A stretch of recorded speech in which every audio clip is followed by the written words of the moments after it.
오늘 본문은 사도 바울이 옥중에서 골로새 교회에게 보내는 편지를 마무리하며 동역자들의 안부를 전하고 마지막 당부를 남기는 부분입니다.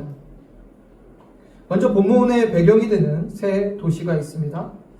앞에 화면을 보시면 지도가 있는데 리쿠스 계곡에 있는 세 도시, 바로 골로새, 라오디게아, 히에라볼리입니다. 이 세 도시는 소아시아, 현재 트르키에 지역에 있고 리쿠스 강 계곡에 서로 인접해 있었던 자매 도시였어요. 지리적으로 매우 가깝습니다. 15km, 20km 정도밖에 안 돼요. 이 세 교회는 성도들 서로 긴밀하게 교류하고 영적인 영향을 주고받고 있었어요. 먼저 골로새는 이 세 도시 중에 가장 먼저 세워진 도시였어요. 현재 튀르키예의 호나즈라는 마을 근처에 거대한 흙덩이 형태로 남아 있습니다. 그 다음에 라오디게아, 우리가 요한계시록 소아시아의 7교회를 나누면서 라오디게아 교회에 대해서도 나눴는데, 라오디게아는 교통의 요지였죠. 금융, 의료, 직물 산업이 크게 발달했던 부유한 도시였어요. 요한계시록에서 이렇게 라오디게아에 대해서 기록하고 있죠. 내가 말하기를 나는 부자라. 부요하여 부족한 것이 없다 하니. 오히려 그들이 부요하고 부자였던 것이 하나님만을 의지하고 예수님만을 믿어야 되는데 그것을 방해하는 요소가 되었고 책망받는 배경이 되기도 했습니다. 히에라볼리는 하얀 석회봉과 온천으로 지금 세계적인 관광지가 되었죠. 파묵칼레 지역인데 고대 이름이 히에라볼리입니다. 고대로부터 뜨거운 온천수가 솟아나와서 의료와 휴양의 도시로 알려져 있는 곳이에요. 이 히에라볼리의 뜨거운 온천수를 파이프로 연결해서 라오디게아까지 물을 댔는데 히에라볼리아에서 라오디게아까지 가면서 물이 어떻게 돼요? 식죠. 그래서 성경에는 이렇게 말합니다. 차지도 덥지도 않은 그들의 신앙 상태를 이 히에라볼리에서 라오디게아까지 온 그 물에 비유해서 기록하기도 하죠. 골로새 교회가 세워진 배경을 보면 사도 바울이 골로새 교회를 직접 개척하지 않았어요. 바울이 에베소에서 사역할 때 복음을 듣고 회심한 에바브라가 고향인 골로새에 돌아가서 개척한 교회가 골로새 교회예요. 그리고 이 에바브라는 히에라볼리 라오디게아 교회에도 엄청난 영향을 미치고 수고하고 헌신했던 사람이에요. 골로새서 1장 7절에 보면 이와 같이 우리와 함께 종된 사랑하는 에바브라에게 너희가 배웠나니 그는 너희를 위한 그리스도의 신실한 일꾼이요, 이렇게 기록되고 있습니다. 에바브라는 인접한 라오디게아 히에라볼라에도 복음을 전했습니다. 지금 에바브라는 로마 감옥에 있는 사도 바울 옆에 있어요. 골로새부터 이태리, 로마까지는 수천 킬로미터가 떨어져 있어요. 그런데 지금 골로새 교회, 라오디게아 교회, 그리고 히에라볼라 교회에 어떤 문제가 있었냐면 율법주의와 천사 숭배, 그리고 거짓 철학이라는 이단의 거센 공격이 있었어요. 그로 인해서 교회들이 흔들리고 있었습니다. 에바브라의 마음이 어떠했겠습니까? 육신은 멀리 떨어져 있고 당장 달려가서 양떼를 지킬 수도 없는 이 상황에서 에바브라가 할 수 있는 일이 무엇이었을까요? 그는 먼저 바울에게 교회의 상황을 알리고 그가 할 수 있는 가장 강력한 무기를 꺼내 듭니다. 바로 기도였어요. 기도. 오늘 본문에서 주님이 우리에게 주시는 기도의 교훈은 무엇일까요? 첫 번째는 같이 읽어볼까요? 애써 기도하라입니다. 오늘 설교의 제목과도 같지만 애써 기도하라입니다. 12절 말씀을 보면 그리스도 예수의 종인 너희에게서 온 에바브라가 너희에게 문안하느니라. 그가 항상 너희를 위하여 애써 기도하여 너희로 하나님의 모든 뜻 가운데서 완전하고 확신 있게 서기를 구하나니. 사도 바울은 에바브라의 기도를 이렇게 표현합니다. 애써 기도한다. 애써 기도한다. 이 애쓰다, 애써의 원어는 아고니 조마이예요. 아고니 조마이. 이 단어의 원어적인 뜻은 고대 그리스 올림픽 경기장 또 로마의 원형 경기장에서 유래됐어요. 선수가 땀방울 뚝뚝 흘리며 상대방을 넘어뜨리기 위해 사력을 다해 근육을 쥐어짜는 모습. 검투사가 목숨을 걸고 피를 튀기며 전투를 벌이는 모습. 그것을 뜻하는 단어가 아고니 조마이예요. 아고니 조마이. 영어 단어 중에 극심한 고통을 뜻하는 에고니의 이 단어에서 파생되었습니다. 여러분, 이번 동계올림픽 잘 보셨습니까? 이번 동계올림픽에서 설상 종목 최초로 금메달을 획득한 쾌거를 이뤘는데 그 선수가 바로 최가온 선수죠. 최가온 선수의 이야기를 아십니까? 이 최가온 선수는 17살의 어린 학생이에요. 앞에 화면을 보시면 최가온 선수인데, 이 최가온 선수가 올림픽을 앞둔 2024년 1월에 스위스에서 열린 FIS 월드컵 예선 도중에 착지 과정에서 등 부위를 크게 다칩니다. 진단 결과 척추 골절이라는 운동선수에게는 치명적인 판정을 받습니다. 이 골절된 척추를 고정하기 위해서 6개의 철심을 박는 대수술을 받아야 했어요. 이 스노보드 선수에게 척추 부상은 치명적이라고 합니다. 스노보드 경기에서 몸의 유연성이 너무나 중요하기 때문에 철심을 받고서는 자유롭게 스노보드를 탈 수 없기 때문이에요. 그러나 최가온 선수는 다시 보드를 타는 것조차 불투명했던 상황에서 이를 악물고 재활을 하고 2배, 3배 훈련하면서 이를 극복했다고 합니다. 그뿐 아니라 이번 올림픽 직전 훈련 중에 왼쪽 손바닥 뼈 3곳이 골절되는 부상도 또 입었어요. 그럼에도 해보자, 끝까지 해보자 하며 애썼고 결국 올림픽 금메달을 목에 걸었습니다. 여러분, 이러한 선수들의 훈련, 이러한 선수들의 경기가 바로 오늘 본문에서 나오는 애써 기도하라라는 그 모습이 비유되는 거예요. 아고니 조마이는 이러한 것입니다. 여러분, 쇼트트랙 그 선수들의 훈련법 아세요? 앞에 화면을 보시면 이런 훈련을 하는데 매일매일 이 훈련을 한답니다. 저항을 이기는 훈련이라고 해요. 이 훈련은 마치 소 한 마리를 끄는 듯하게 힘들다고 해요. 선수들의 표현에 의하면. 얼마나 힘든 훈련을 매일매일 하면서 올림픽을 준비하고 경기에 임하는지 우리가 다 상상할 수도 없을 것입니다. 올림픽에 나가는 선수들이 훈련하듯이 경기하듯이 매일매일 아무리 힘들어도 애써 기도하는 것, 그것이 오늘 본문에서 주님이 우리에게 주시는 교훈이에요. 애써 기도하라. 애써 기도하라. 우리는 왜 애써 기도해야 할까요? 나의 필요만을 구하기 위해서 기도해야 됩니까? 아닙니다. 에베소 6장 12절에는 이렇게 말씀합니다. 우리의 씨름은 혈과 육을 상대하는 것이 아니요 통치자들과 권세들과 이 어둠의 세상 주관자들과 하늘에 있는 악한 영들을 상대함이라.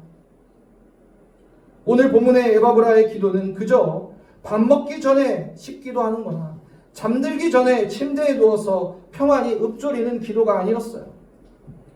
그의 기도는 골로새 성도들, 그들을 집어삼키려는 어둠의 권세와 이단 사상들과 맞서 싸우는 피 흘리는 영적 전투였어요. 그는 몸은 멀리 있었지만 그의 기도는 성도들의 방패가 되어 성도들을 지키고 있었어요. 이것이 애써 기도하는 영적 전투를 하는 모습이 오늘 에바브라의 기도의 모습입니다. 우리의 기도는 어떻습니까? 우리의 기도는 아고니조 마이가 맞습니까? 나라와 민족을 위해, 선교지를 위해서, 위기에 빠진 교회를 위해서, 목장을 위해서, 우리의 지체들을 위해서 땀을 흘리며 사력을 다해 영적 싸움을 하고 계십니까? 강원도 태백에 가면 예수원이라는 데가 있어요. 1965년에 성공의 신부가 세운 신앙 공동체인데 대천덕 신부 아시죠? 그곳에 가보면 이런 글이 적혀 있습니다. 노동하는 것이 기도요, 기도하는 것은 노동이다. 저도 이곳에 한번 가본 적이 있어요. 실제 이렇게 적혀 있습니다. 여러분, 기도는요, 저절로 되지 않아요. 애쓰고 힘써야 돼요. 노동과 같이 힘을 다해야 됩니다. 나의 몸을 쳐서 기도의 자리에 앉게 해야 돼요. 기도의 시간과 장소를 정하고 매일매일 애써 기도해야 돼요. 그렇게 기도할 때 하나님의 놀라운 능력과 역사가 일어날 줄로 믿습니다. 교회를 위해, 목장을 위해 애써 기도하시길 바랍니다. 여러분의 기도가 교회를 지탱하고 교회의 방패가 될 것입니다. 두 번째는 하나님의 뜻을 기도하라입니다. 에바브라의 기도를 살펴보면 그가 어떤 자신의 필요나 사업을 잘 되게 해달라, 어떤 세상의 성공과 명예를 위해서 기도한 거 아니었어요. 12절 하반절에 그의 기도의 제목을 이렇게 밝힙니다. 본문 12절을 보면 그리스도 예수의 종인 너희에게서 온 에바브라가 너희에게 문안하느니라. 그가 항상 너희를 위하여 애써 기도하고 너희로 하나님의 모든 뜻 가운데서 완전하고 확신 있게 서기를 구하나니. 에바브라의 가장 큰 기도의 제목은 성도들이 영적으로 성숙하여져서 흔들리지 않고 하나님의 뜻을 이루는 것이었어요. 당시 골로새 교회에서 이러한 이단 사상들이 있었어요. 예수님만으로 충분하지 않아. 천사도 숭배해야 되고 율법도 지켜야 되고 금욕도 해야 구원을 받는다. 이런 거짓 가르침에 성도들이 흔들리고 있었어요. 그래서 에바브라는 성도들이 이러한 거짓에 속지 말고 오직 그리스도 안에서 완전하고 확신 있게 하나님의 뜻 위에 서 있기를 피를 토하는 심정으로 기도하고 있는 거예요. 여러분, 우리가 누군가를 위해 기도할 때 그 사람의 환경이 변하는 것도 중요하지만 가장 먼저 기도해야 될 것은 그 사람의 영혼이 하나님 뜻 안에서 견고하게 서는 것입니다. 흔들리는 환경 속에서도 요동치 않고 믿음을 갖게 해달라는 것이 우리의 중보기도가 되어야 됩니다. 하나님의 뜻을 구하는 기도자가 되시기를 주님의 이름으로 축원합니다. 1949년에 스코틀랜드의 작은 섬 헤브리디스에서 일어난 일이에요. 굉장히 영적으로 침체된 상황이었다고 합니다. 젊은이들은 교회를 떠났고 주일 예배는 텅텅 비어갔습니다. 아무런 소망이 보이지 않았던 그때 바부스라는 작은 마을, 작은 오두막집에서 영적인 전투가 시작되었어요. 그 집에 84세의 패기 스미스 그리고 82세의 크리스틴 스미스 두 할머니 자매가 살고 있었는데, 이 패기 할머니는 시력을 잃은 맹인이었고 크리스틴 할머니는 심한 관절염으로 허리가 굽어 교회조차 갈 수 없는 상황이었어요. 하지만 두 분은 매주 화요일과 금요일 밤에 밤 10시부터 새벽 3시, 4시까지 마을의 복음 전파와 부흥을 위해서 애써 기도하기 시작했습니다. 할머니들이 붙잡고 기도한 말씀이 이사야 44장 3절이에요. 함께 읽어볼까요? 나는 목마른 자에게 물을 주며 마른 땅에 시내가 흐르게 하며 나의 영을 내 자손에게 나의 복을 내 후손에게 부어 주리니. 이 말씀을 붙들고 애써 기도했어요. 황폐하고 영적으로 침체된 그 지역을 위해 씨름하듯이 피 흘리듯이 부르짖었습니다. 이 두 연약한 두 노인의 치열한 기도, 이 영적 전투의 현장이 바로 애써 기도하는 모습이에요. 하나님의 뜻을 구하는 모습이에요. 몇 달 뒤 놀라운 일이 벌어집니다. 어느 날 밤에 예배당에 수백 명의 사람이 몰려와서 죄를 회개하고 울부짖고 기도하기 시작했어요. 술집과 무도회장에 있던 청년들은 알 수 없는 성령의 강력한 임재에 이끌려 교회로 달려왔습니다. 범죄가 사라졌어요.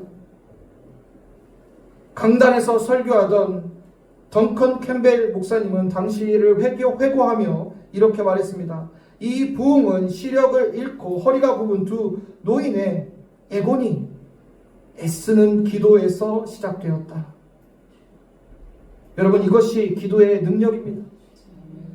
골로새로 갈 수 없었던 에바브라, 교회당에 나갈 수 없었던 스미스 자매, 그들은 몸은 매여 있지만 하나님의 뜻을 구하는 기도를 하였고 수많은 영혼을 살리고 교회를 세웠습니다. 마지막 세 번째로 함께 기도하라요. 함께 기도하라. 오늘 본문 15절에 보면 라오디게아에 있는 형제들과 눈바와 그 여자의 집에 있는 교회에 문안하고. 여러분, 1세기 초대교회 때 초대교회에는 예배당이 없었죠. 로마 제국의 핍박 속에 성도들은 어디서 예배를 드렸겠습니까? 바로 성도들 가정에서, 집에서 예배를 드렸어요. 오늘 본문에 등장하는 눈바라는 여인은 교회의 리더로 보여집니다. 자신의 집을 기꺼이 성도들의 예배 처소로 내어주고 그들을 섬겼어요. 그들은 눈바의 집에서 모여서 함께 예배하고 기도했어요. 눈바는 오늘날로 보면 목장의 목자라고 보시면 돼요. 눈바는 지체들과 함께 예배하고 기도했습니다. 눈바는 골로새 교회에 침투한 이단의 가르침에 대항하여 함께 기도했어요. 기도만 한 것이 아니라 지체들을 먹이고 입혔어요. 돌봤습니다. 이 모습이 우리 교회 공동체의 모습, 목장 공동체의 모습이 되어야 돼요. 우리 교회도 목장 모임을 시작했습니다. 지난번 목자 교육 때 이런 의견이 나왔어요. 목장에서 교회와 지체들을 위해서 더 힘써 기도했으면 좋겠습니다. 더 많은 시간을 중보 기도했으면 좋겠습니다. 여러분, 얼마나 바람직한 모습입니까? 목장은 기도하는 목장이 되어야 돼요. 우리 교회 목장에서 가장 중요한 것은 말씀과 기도예요. 말씀과 기도가 없는 목장은 그저 친목 모임에 불과합니다. 초대교회 그 소그룹 목장은 기도하는 목장이었어요. 그들은 각자 자리에서 애써 기도하고 또 함께 모여서 애써 기도했습니다. 그리할 때 초대교회에 놀라운 부흥의 역사가 일어난 거예요. 여러분은 형제 자매를 위해서 함께 기도하고 있습니까? 함께 기도하기를 바랍니다.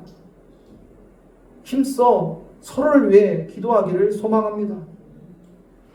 본문 17절을 보세요. 아킨보에게 이르기를 주 안에서 받은 직분을 삼가 이루라 하라. 여러분, 목자들만 목원들을 위해서 기도하는 것 아니라 목원들도 목자를 위해서 기도해야 됩니다. 빌레몬서 1장 2절에 보면 이 아킨보에 대해서 언급이 되는데 함께 군사된 아킨보라고 돼요. 빌레몬의 아들이자 골로새 가정교회의 지도자 중에 한 명으로 추정이 됩니다. 다시 말하면 오늘날의 또 목자로 볼 수 있죠. 에바브라가 바울을 만나러 로마로 떠난 사이에 골로새 교회의 공동체를 책임지고 있었던 사람이에요. 그런데 어떤 이유에서든지 이 아킨보가 그 직분을 감당하기 어려운 상황에 처했어요. 이단의 위협 속에서 맡은 책임이 있고 직분이 있는데 그걸 잘 감당하지 못하고 있어요. 열정이 식었을 수도 있고 낙심했을 수도 있어요. 그때 바울은 흔들리지 말고 직분을 감당하라고 권면합니다. 그리고 이 말은 곧 아킨보를 위해서 함께 기도하라는 말이에요. 여러분, 교회 리더들도 힘들 때가 있고 지칠 때가 있어요. 목자들만 여러분을 위해서 기도하는 게 아니라 여러분도 목자를 위해서 그리고 저를 위해서 기도해 주시길 바랍니다. 기도가 필요해요. 교회 리더들이 흔들리지 않고 직분과 사명을 감당할 수 있도록 함께 기도해 주셔야 됩니다. 주님은 오늘 본문을 통해 우리에게 애써 기도하라고 말씀하십니다. 하나님의 뜻을 기도하라고 하십니다. 또한 함께 기도하라고 하십니다. 주님은 오늘 우리에게 묻고 계십니다. 너희 중에 누가 이 시대에 에바브라가 되겠느냐? 누가 영적으로 방황하는 지체들을 위해서, 교회를 위해서, 목장을 위하여 땀 흘려 아고니조 마이를 기도하겠느냐? 낙심하여 사명을 내려놓고 싶은 교회 리더를 위해서 기도하겠느냐? 누가 주님의 교회를 위해서 애써 기도하겠느냐라고 묻고 계십니다. 기도의 능력이라는 책에서 이러한 글이 있어요. 교회는 더 나은 방법을 찾고 있지만 하나님은 더 나은 사람을 찾고 계신다. 하나님은 성령이 쓰실 수 있는 사람, 즉 기도의 사람을 찾고 계신다. 성도를 만들어내는 것은 기도의 능력이다. 거룩한 인격은 참된 기도의 능력에 의해 이루어진다. 참된 성도가 많을수록 기도가 많아지고 기도가 많아질수록 참된 성도가 많아진다. 골로새 교회도 아가페 교회도 모든 교회는 치열한 영적 전투에 놓여 있어요. 여러분 보시기에는 우리 교회가 조용하고 평안해 보여도 영적으로는 매일매일 치열한 영적인 전투가 일어나고 있습니다. 우리 공동체의 지체들 가운데 가족 구원을 위해 싸우고 있는, 악한 영들과 싸우고 있는, 질병과 싸우고 있는, 삶의 문제와 싸우고 있는 많은 지체들이 있어요. 수많은 영적 전투가 우리 아가페 교회 가운데서도 일어나고 있어요. 이때 우리가 해야 될 첫 번째가 뭡니까? 바로 기도입니다. 기도. 여러분, 기도만이 능력임을 믿으시길 바랍니다. 무엇을 먹을까? 무엇을 입을까? 무엇을 마실까를 기도하지 마세요. 하나님 아버지께서 그 모든 것이 우리에게 있을 줄을 아세요. 하나님께서는 무엇을 기도하라고 하십니까? 먼저 그의 나라와 그의 의를 구하라고 하십니다. 여러분의 기도가 하나님의 나라를 세워갈 것이고 여러분의 기도가 교회를 세워갈 것입니다. 여러분이 지체들을 위해서 기도할 때 그들이 자유케 될 것이고 치유될 것이고 문제가 해결될 것입니다. 구원의 역사가 일어날 것입니다. 사랑하는 성도님, 교회는 물질로 세워지는 것이 아닙니다. 교회는 사람의 능력으로 세워지는 것도 아닙니다. 교회는 기도로 세워지는 것입니다. 애써 기도하며 교회를 세워가시기를 바랍니다. 그리고 하나님의 영광을 나타내며 하나님의 뜻을 이루어가는 저와 여러분 되기를 주님의 이름으로 축원합니다.